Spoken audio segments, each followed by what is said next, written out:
was the start of the DC, Maryland, Virginia Legacy League. So there were two 1Ks, I guess. And basically the way it works is if you win an event or get enough like points, I guess, via match wins or whatever, you can get an invite to their end of year invitational. So kind of decided that I would make like a small push for it, you know, try to win enough matches. I think it's like certainly doable, and I guess a double top 8 probably helps a lot in that regard, if I had to guess. So basically, I went into the lab and I kind of just, I think there's like a lot of not very good decks being played in Legacy right now. I kind of think the Grixis Delver deck is hard mediocre, is how I would best put it. Like I just don't fundamentally feel like it's a good deck at the moment.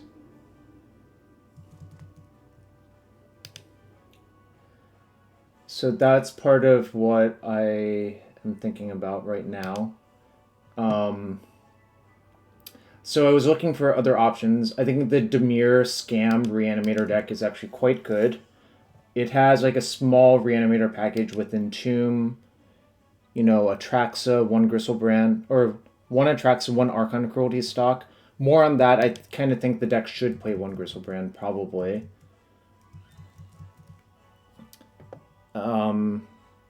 There was something else I was going to say about that.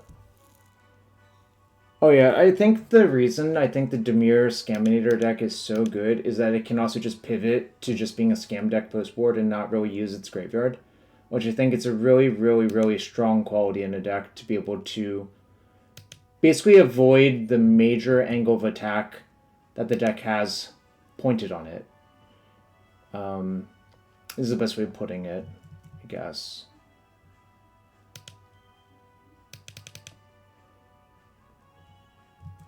So yeah, that's what I was thinking about.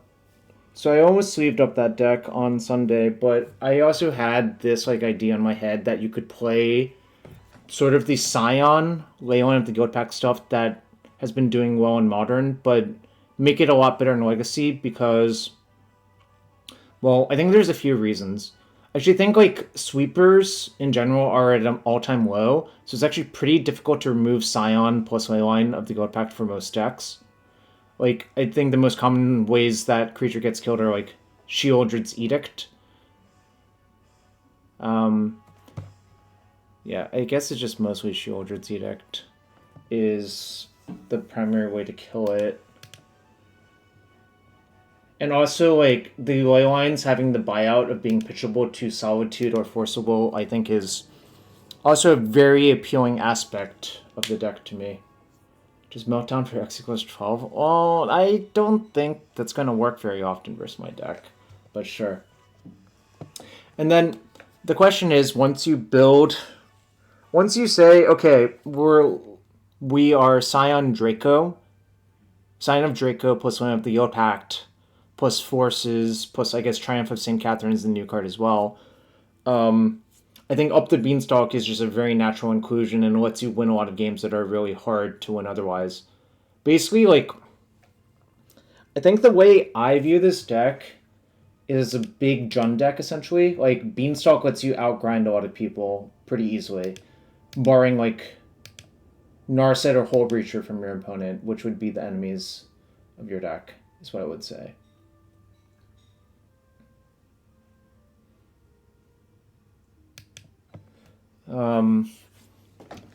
So those were my primary thoughts on the deck so far. That's basically how I got to this construction of the deck. Does anyone have any quick questions or quick comments?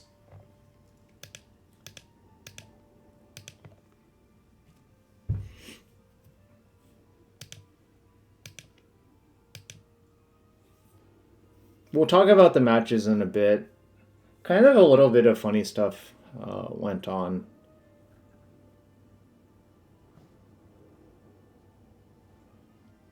Also, shout out to Stefan Schutz for pointing out that Ketria plus Scrubland is a better setup if you don't play Uro in your deck.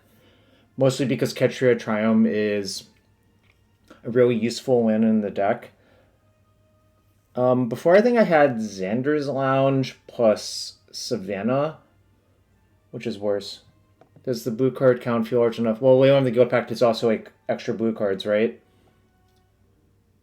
And so the answer is yes. 4, 8, 9, 10, 11, 12, 13, 14, 15, 16, 17, 18. I guess it's like a little bit close, but I think it's close enough. I mean, also, if you wanted to change it up, I wouldn't be opposed to that. Like, you could cut, like, a Triumph for a Murktide, and then that gives you another blue card or whatever. But I kind of think one of the reasons you're really good versus the Grixis-style decks, too, is I think they really struggle to beat Triumph of St. Catherine as long as you kill all of their Murktide regents. Like, basically, they cannot beat... they cannot beat Triumph. How much graveyard hate am I going to bring to the next event? I don't know. I mean, I'm not playing Legacy for a while, right? So it's kind of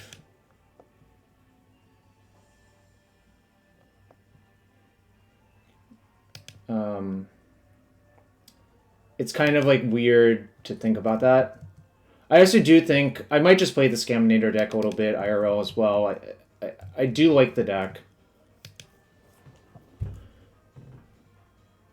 Or it's answered that I should just bring enough graveyard hate to beat you and no one else.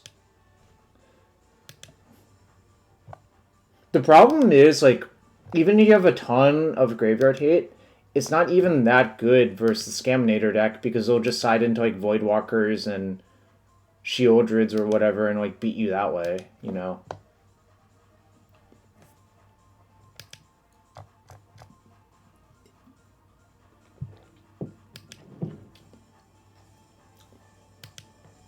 So that's what I'm thinking about. But yeah, I just think Triumph is fantastic, but you don't actually need 4 Triumphs, is what I discovered playing the deck.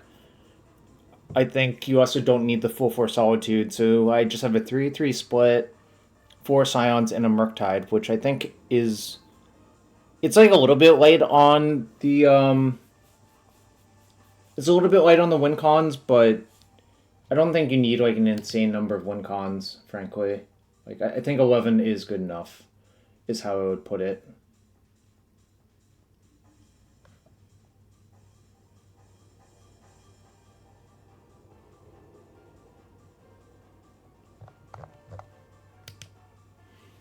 So those are most of the thoughts I had. Things I'm not sure about the sideboard are like what should the sideboard actually look like still.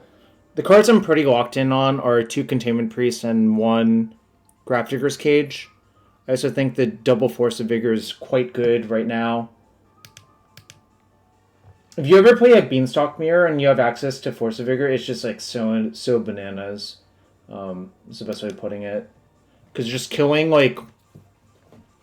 their Beanstalk in a Leyline Binding just like ends the game. Killing 2 of their Beanstalks also pretty good. If you kill like a Beanstalk and a Carpet of Flowers, also insane. So it just does a lot. I guess like theoretically, if someone was playing an exact mirror versus me, I would kill like Leyline of the Guildpact and a Leyline Binding, or like a Leyline of the Guildpact and a Beanstalk, and it would still be pretty good. Just basically 0 mana 2 for 2 is like a pretty strong effect. So yeah, the Doorkeeper Thrulls I'm not sure about, but I think they're good.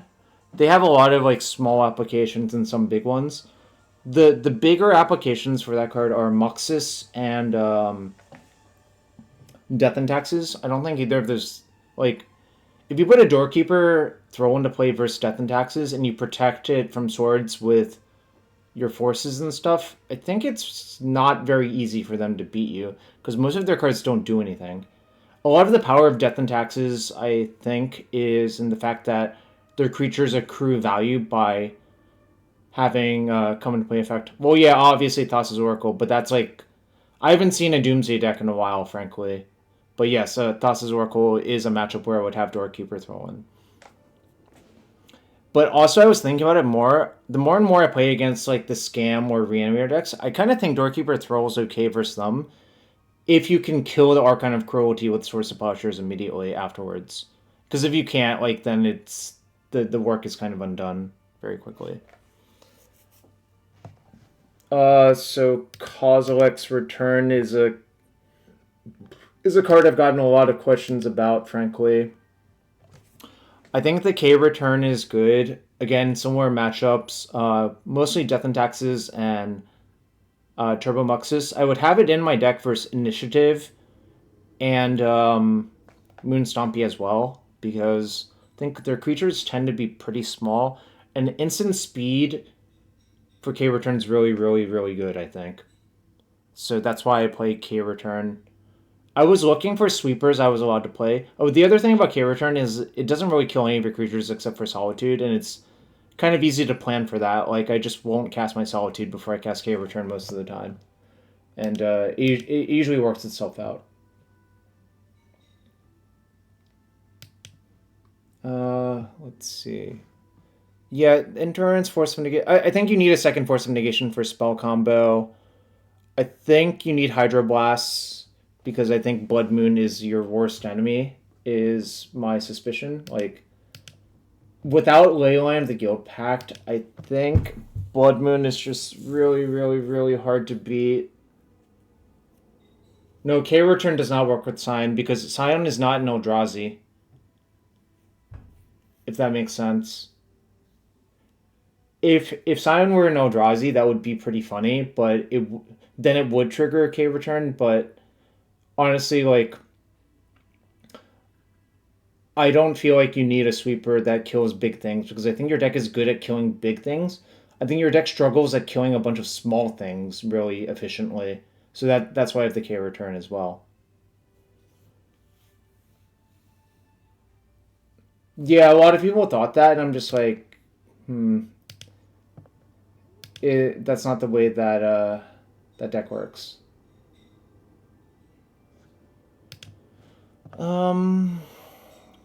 Yeah, so I think that covers most of it. Oh, Carpet of Flowers I think is fantastic. If I had one more sideboard slot, I would play a third Carpet. Like, Carpet is just so insane. Yo, Jake, what's up? Thanks for the raid. We are covering the deck I played in 2 Legacy 1Ks last weekend. I did make top 8 of one of them and lost in the finals of the other, so I think this deck is pretty good, but it's also just like, this is like a very modern era deck. It's just basically all of the design mistakes from the last 3 years, pretty much, is the best way of putting it, I think. I guess I'm missing, like, Grief and Fury are the missing cards, the notable missing cards. How was your Vintage Cube?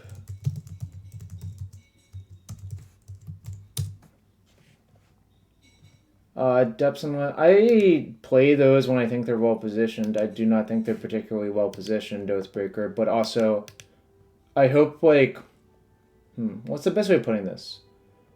I get bored of decks pretty easily, so I need to play a lot of different types of decks, if that makes sense. I basically just need to keep playing different decks. Is it cracked? Well, I don't know, like, I guess I think it's pretty good. I think for someone like you, Harlan, it's probably, like, the perfect type of deck as well, because you can, like, turn a corner very easily. So, like, here are my matchups from the last weekend. How do I make this bigger? Okay. So, like, on Saturday, it was a 6-rounder. It was 44 people, but turned out round one person was inputted twice. So they were sat at 2 matches, and it was basically a coin flip which match got the actual bye. So that was really funny.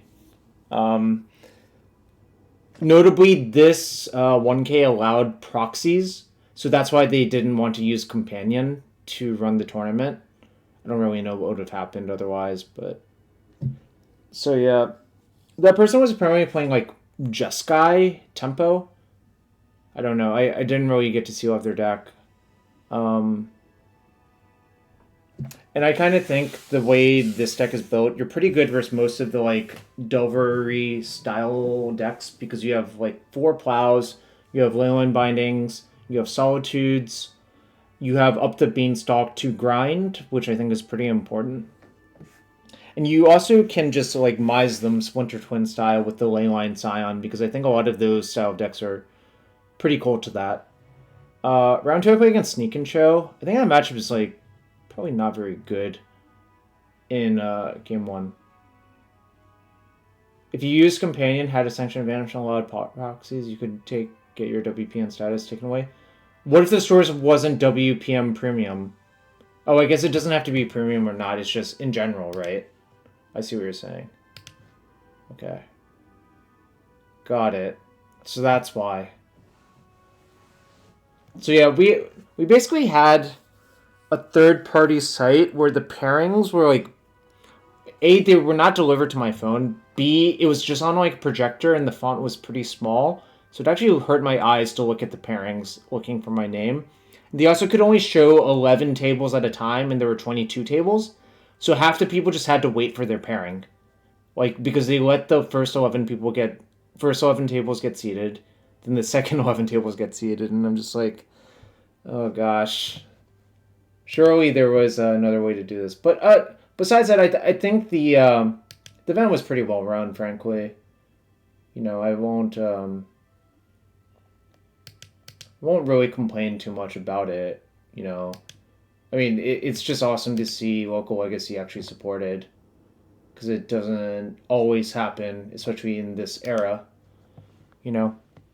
So then round 3 I played against High Tide, and I knew they were High Tide, so I mulliganed to my first hand, which just had like 3 white removal spells, into another hand that had a force, blue card, some lands, and 2 white removal spells. I'm just like, well, I guess I'll keep and hope to draw a Brainstorm. And then my first 2 draws were 2 more white removal spells, which is exactly the opposite of what you want in that matchup. Because I think in game 1, realistically, the only way you can beat High Tide in game 1 is that style of deck is to just A, establish a fast clock, and B, avoid drawing all of the removal spells, because the removal spells are really, really, really worthless. And I failed to do that, so I died horribly, which is going to happen a lot in game 1. But game 2, I can side out basically all of my removal spells for basically, I have Carpeted Flowers. Yes, on Saturday I had Veil of Summer in my deck. I cut it for Sunday.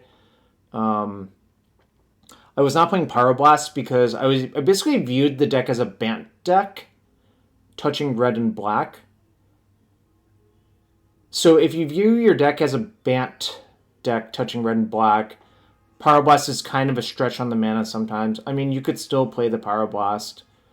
I had Cave Return, which is not as time sensitive as Pyroblast is, I think. So that was kind of what I was thinking. But I also had a Lavinia on Saturday, and I sided that in versus High Tide. One of the nice things about Lavinia versus like the blue combo decks is if you have Lavinia out, your forces are basically uncontested by their forces, because they're not really allowed to force anything when you have a Lavinia out, because it just doesn't work, you know?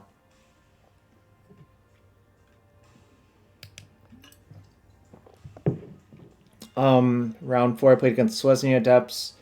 I nearly killed them with the Scion Leyline thing in game 1, but then they managed to get Netland Liberator play, kill my Leyline up the Guildpact, and then kill my Scion. I think in general that matchup should be pretty good for the deck that's just basically all white removal, because they can't actually lade you. You can usually keep the Knights and Reclaimers off the board, but basically all 3 games Sylvan Safekeeper showed up pretty early, which makes that plan a lot harder.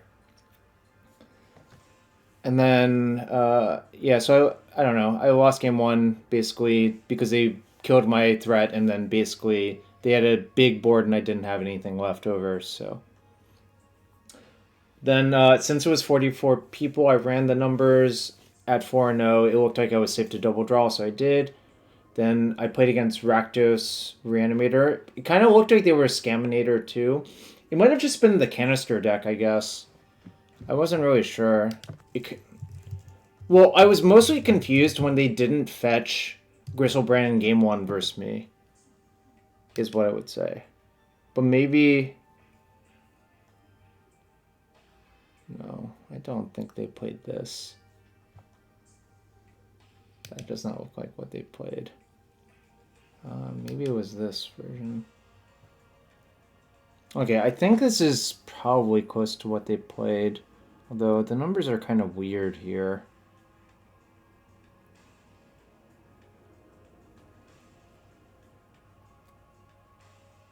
I don't really understand the numbers here either for canister, but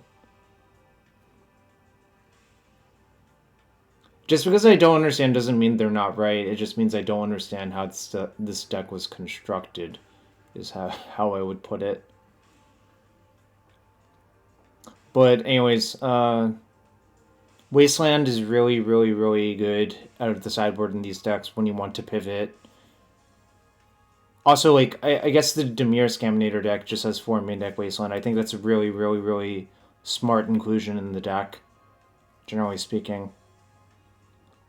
I just really thought the Dimir Scaminator deck was really well built. Like, just generally speaking. Although I don't know about the second Murktide, but everything else I think is, like, pretty good. Also, Scaminator is, I think, one of the best portmanteaus I've heard for a deck name in a long time.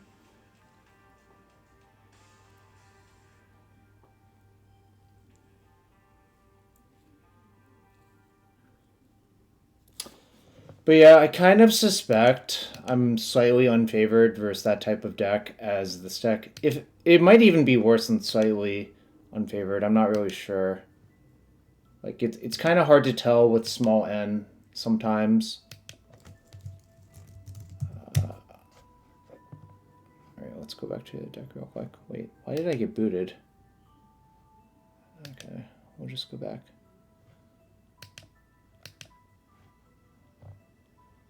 So shout out to flexslot.gg for sponsoring this stream as well. Alright, I'll go back to this real quick. Alright, so second day, I went to Dice City Games to play there, 1K as well. Oh, the first day was at Curio Cavern in Springfield, Virginia. So, like, the funny thing about this is that there's just a bunch of stores in the area, like, that all run Legacy, but they don't run, like, a million Legacy 1Ks or 2Ks because I think the demand is just generally not there for that sort of thing. But they run enough events, and I think with the Legacy, the DMV Legacy League, they'll run a few more, is what I would guess.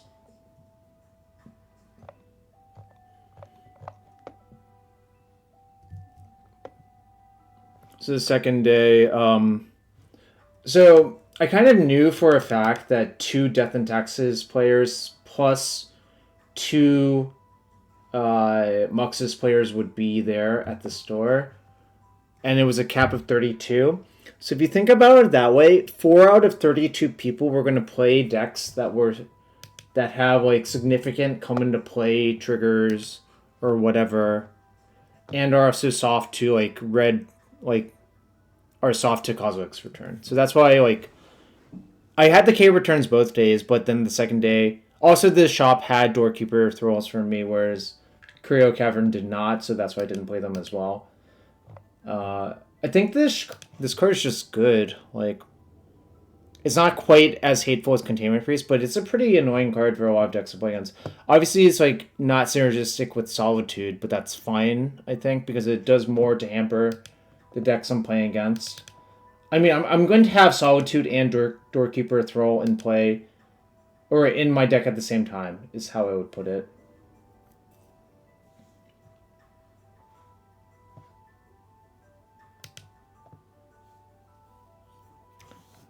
So yeah, spoiler, I had not played against a sticker deck in paper until now. So I didn't, like, obviously my opponents were friendly enough to explain it to me. I didn't really know the mechanics, which is fine, like, because the card is different on MTGO versus in paper. So just understanding how it works in paper is kind of interesting, is the best way of putting it. You know. So basically, before every game, they present a 10-card sticker deck to you, and I guess like it's just assumed that all of the stickers are the correct ones, or whatever. And then you deal out 3 randomly, and then they can use those 3 for their name sticker goblins in that game, I believe. I don't know what happens if they run out or if like the creature dies or whatever. Does anyone know?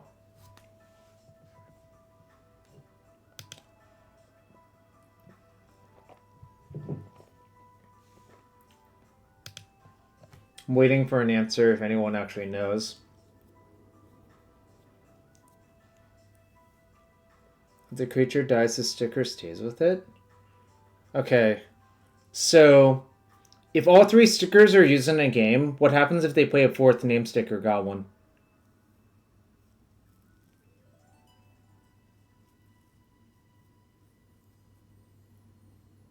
Okay, so you can run out. Let's see. But in case, I think if my deck is built like this, the Muxus matchup seems insanely good to me. Right? Oh, there are 9 stickers? Okay. Well, I never really let them stick a name sticker goblin.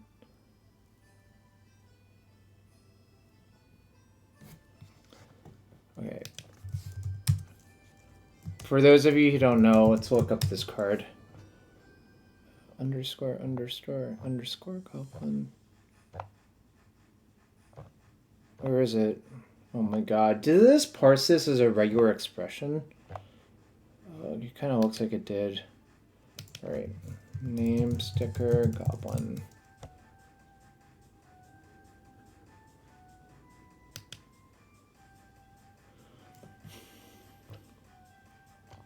Where's the Oracle wording? Or where are the rollings on this card? Shouldn't there be some rollings somewhere?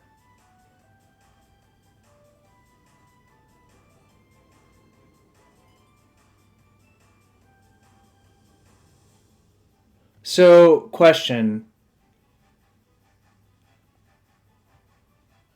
If I kill this creature with this ability on the stack, even if they put a sticker on it, will they get mana?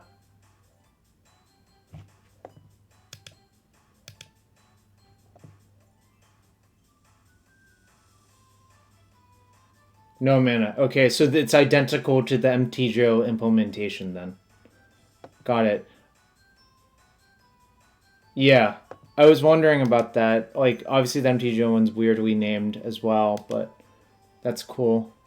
It's cool that like those two line up. Obviously, like the output being different, slightly different on MTGO versus IRL is kind of weird, but I guess this is the best they can do without like implementing another entire mechanic for basically one card. So yeah, I guess it's not very surprising that I beat both of the Muxus players with my Doorkeeper Thrulls and Kozilek's Returns and Hydroblast, and even like Grafdigger's Cage and Containment Priest, you probably want some number of. I'm not sure you want all of them, really. I also don't know which card it's better to have in. It's probably better to have Priest in than Cage, but it's kind of close. Like, Priest pitches to Solitude as well. But yeah, like, I cannot imagine, like, a better looking sideboard for that matchup, for the Muxus matchup, than something like this. And I kind of think the game ones, you can maybe beat them in a lot of the fair games with the Leyline of the Guildpact with Scion, because you'll gain so much life that they can't actually kill you. And they also can't really attack you that well through the Scion of Draco with the Leyline of the Guildpact. So yeah, I guess it's not surprising that I beat both of the Muxus players. Then I played against Yorion Death and Taxes, and that matchup also seems incredibly good with how my sideboard is built. Like, again, with the 2 Doorkeeper Thrulls and 2 K returns, it seems pretty good. I don't really bother with Containment Priest versus Death and Taxes. I don't think it's good enough to just like have a card that's basically a hate card for Aether Vial. That's not how I want to play the matchup. In general, I think that's just a little bit too weak. And I think the sizing of this creature is not very good either. Fun fact, Doorkeeper Thrull also shuts off equipment. The living weapon equipment, like Batterskull and Culture Complete, do not trigger with Doorkeeper Thrull in play as well.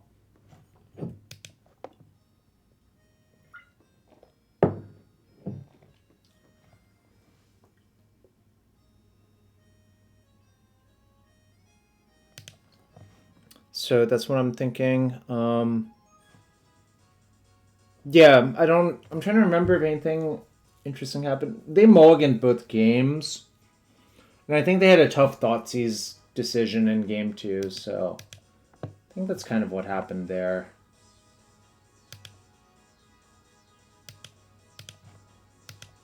Okay, then I played against Chinfins, and they just went to 5 cards in game 1 and didn't really do anything. Okay, let me rephrase this. They went to 5 cards in game 1, and then on turn 1 played a land and unmasked themselves with 2 cards left in hand. So if you're thinking about this, and they unmask themselves with 2 cards left in hand, the logical conclusion is one of them is a big creature and the other is probably a reanimation spell. So I just forced the unmask. They didn't draw anything for a while and got killed. And really, it's like unmasking themselves is a clear sign that some nonsense is afoot, you know? Like some unreal nonsense is afoot. That's one advantage of unmask compared to grief. You can't grief your own big creature into the graveyard, but you can unmask your own big creature into the graveyard. So that's it's kind of nice, you know. Oh, I'm gonna check one thing real quick.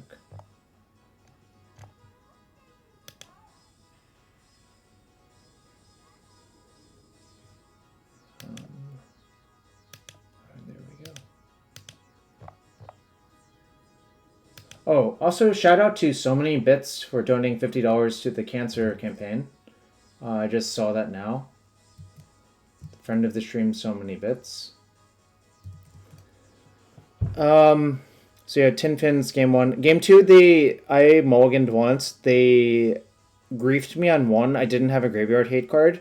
Then I drew Cage and played it. Then I drew Containment Priest and played it. So it was there were some fortunate top decks for me in game 2, but I think mulling past 6 cards versus them is kind of a recipe for disaster, though.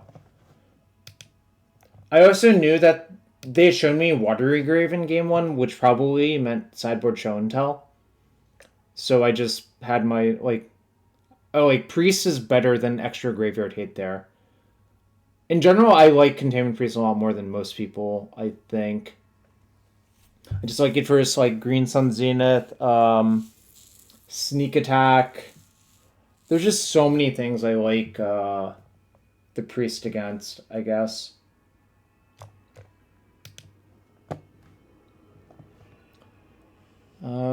Okay. So I finished that match in 10 minutes. Then I had to wait 50 minutes to play the semifinals opponent because they went... The Initiative versus Yorion Zenith match lasted 50 minutes or so. Maybe even a little bit longer.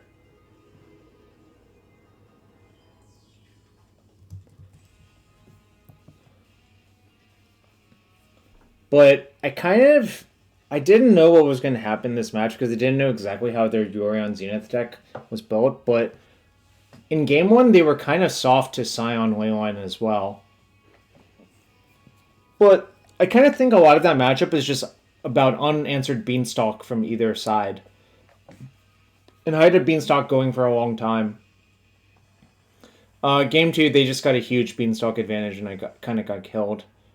And then game 3, it was kind of weird. I got Wastelanded for one of my lands, and I didn't have functional mana for a while. Then I drew Carpet of Flowers, and it was basically Mishra's Workshop every turn, and I actually ended that game almost decking out because of my Beanstalks. But at some point I had killed one of my Beanstalks with my own Force of Vigor, and one of their Leyline Bindings to unlock my land of the Guildpact, so that was pretty funny.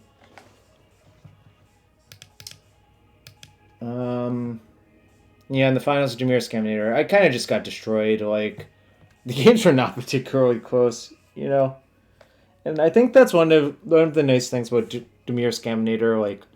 Sometimes you just do get the easy wins with no resistance. I mean, I had a Containment Priest out, and they just waited wastelanded me off white, then petty thefted my priest, then made an Atraxa, and then I lost. So, you know, it is what it is, I suppose. Alright. I guess ask me anything about the deck now. Ask me anything.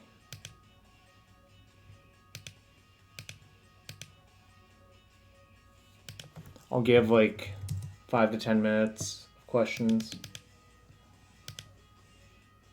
I feel like I addressed most of the things.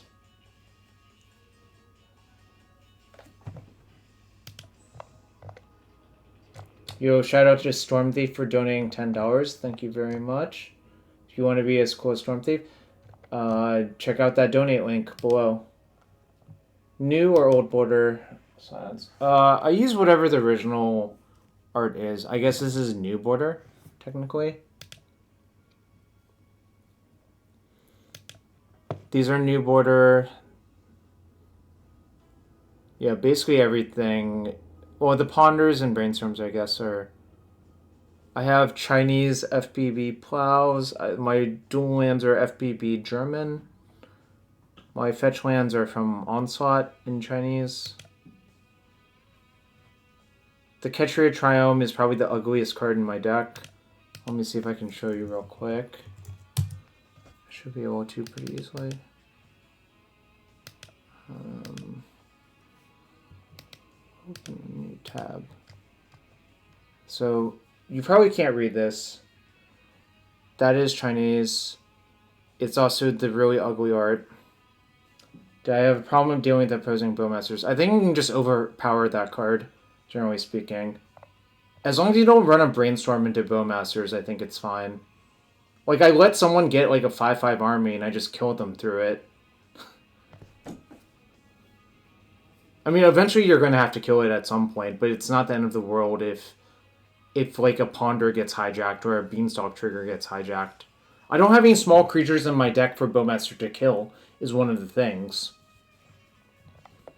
Like, my creatures in general are very big. I don't have any small creatures. So Bowmasters is actually less of a concern than I think it would be for, like, a deck that has, like, an Ignoble Hierarch in it or something like that, you know? This is also... This photo was taken on Friday when I wasn't sure exactly how I wanted to build my deck. I ended up rebuilding it quite a bit to this configuration. Because I was just thinking... I do that a lot. I will just take one picture. Then it's just way too much to unsleeve the deck and retake the picture. One thing is sleeves generate a large amount of glare if you're taking a photo of a deck. So it's actually better to take an unsleeved photo than a sleeved photo. Generally speaking, if you want to take a deck picture. So yeah, my Ketria Triumph is definitely the ugliest card in the deck. Like, look at that thing. Everything else is like kind of just the way I like it. Oh yeah, I had Submerge going in, back in and out. Submerge is really broken with Beanstalk, actually.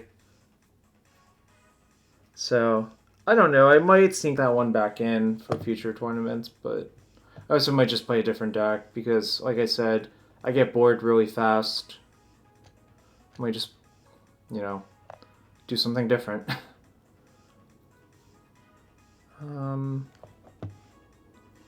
Alright. No other questions? Bueller?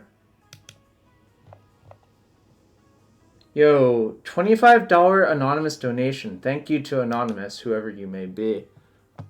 Appreciate you.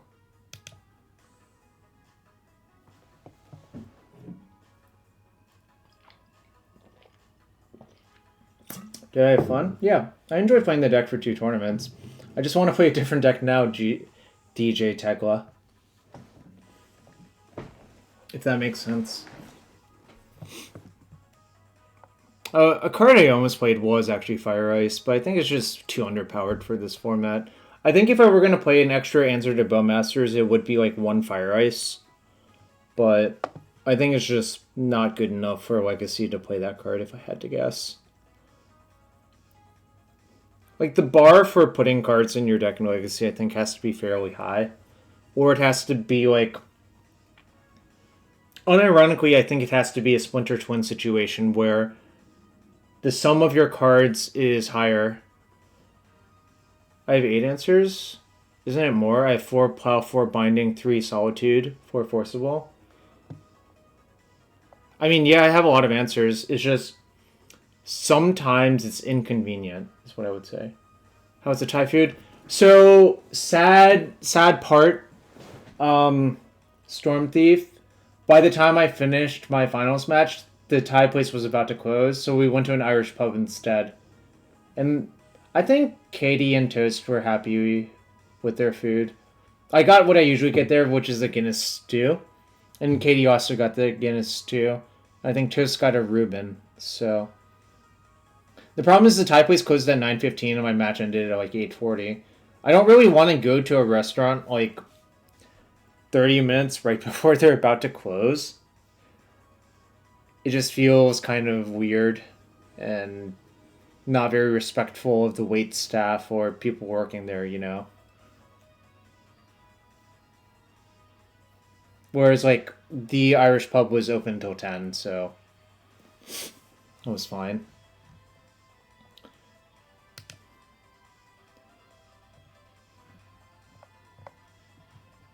Alright, I guess, doesn't seem like there's many more questions, huh? This is the final deck list. If people want to click on it and look at it. But I might change things for the next tournament I actually play this in. But also, like I said, I'm very likely to just play a different deck, you know?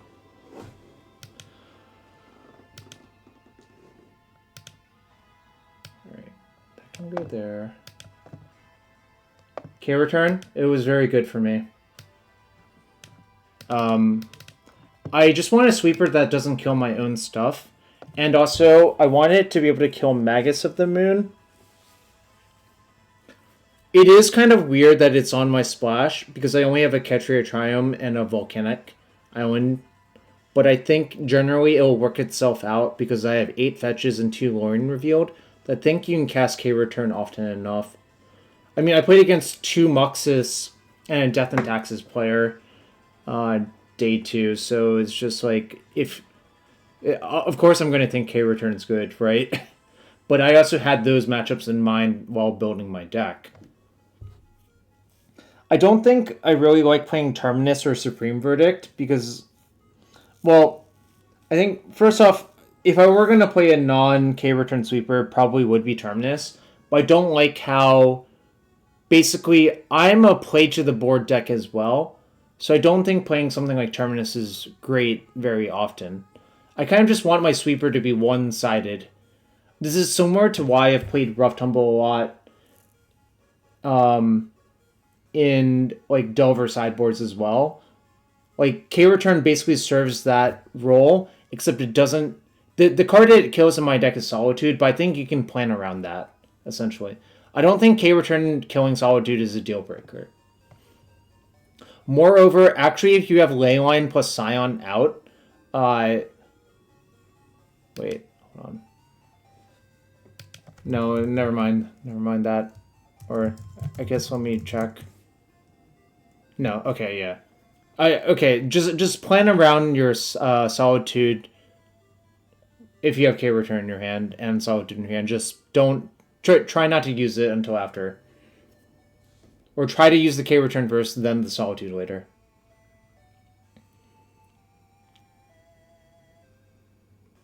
I guess I didn't really explain this. The inspiration for this deck was... I did play versions of this deck before Triumph of St. Catherine came out. It felt like something was missing. I wasn't sure what. But I also think adding the Leyline Scion package actually lets you have a huge power spike on like turn 2 or 3. Because it's very, very, very difficult for them to remove your creatures then. And also, I think one of the weaknesses of Triumph of St. Catherine is opposing Swords to Plowshares. And I think including that package of Leyline Scion in your deck makes it a lot harder for them to actually remove that card efficiently. So, those were my thoughts on it. Yeah, I was pretty happy with this deck. Obviously, I mean, I guess it's just hard not to be happy with the deck. If you make 2 top 8s in a row, is the best way of putting it.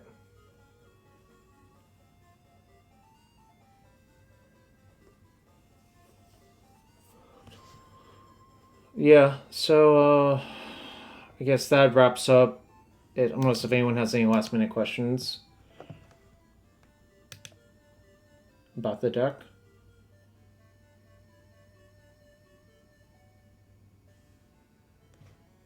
Doesn't seem like it. Yeah. So one of my good friends, Stefan Schutz, aka Mental Misstep on MTGO, he pointed out if you don't play Uro, you should play Ketria plus Scrubland, generally speaking. It's just nice because Ketria Triumph fixes all my colors in a post-board game as well. Like, everything but white, essentially. So it doesn't matter that Scrubland is basically non-basic planes, because the Ketria Triumph is just the best land in your deck a large portion of the time. Like, basically, I said I was Bant in game 1, but in game 2, I might be, like, Bant red because of K-Return, right? So the Ketria Triumph is very, very valuable then. Also, if you wanted to play Pyroblast, like, Ketria Triumph would go up in value. I personally don't think Pyroblast is very good in Legacy right now. I think basically all of the big threats in Legacy are black or red, generally speaking, like, in terms of cards you actually want to counterspell. So I think Hydroblast is really, really, really good right now. I mean, I literally didn't play Pyroblast, and I could theoretically play it, right? I mean, obviously I would have liked to have Pyroblast versus High Tide, but that's like whatever.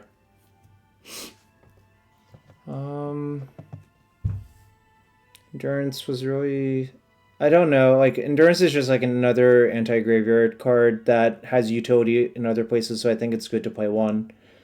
Theoretically, you could stop yourself from decking out with it, but I also did kill my Yorion Zenith opponent with like 3 cards left on my deck without having Endurance boarded in game 3, so who can say? Oh, that's the other reason we didn't have time to get Typhoid, I guess. My match took like 50 minutes or 60 minutes or whatever in 3 games versus Yorion Zenith. It was not a short match. The Beanstalk Mirrors, I think, are just kind of a mess in general. They always have been in basically all formats. They're just kind of messy because people just don't run out of cards with that card in play, you know?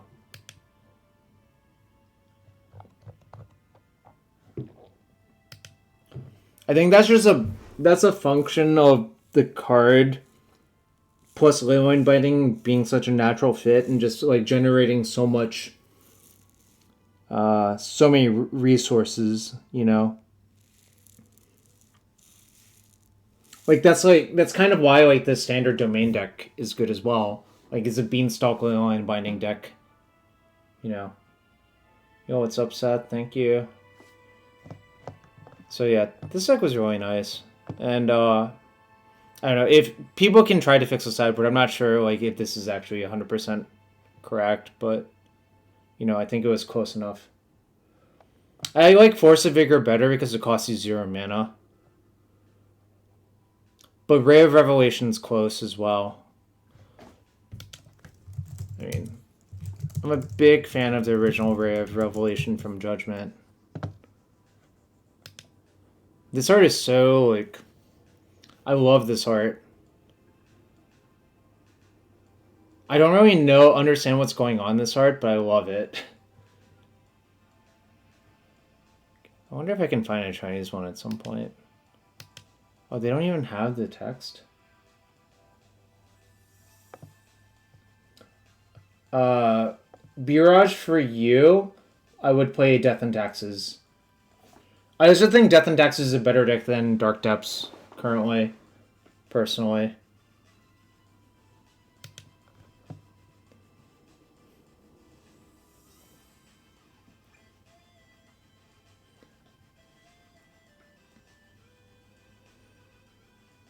All right. I think that's about going to wrap it up for that. Again, thanks everyone. If you want to support the cancer fundraising, check out !donate. Super nice.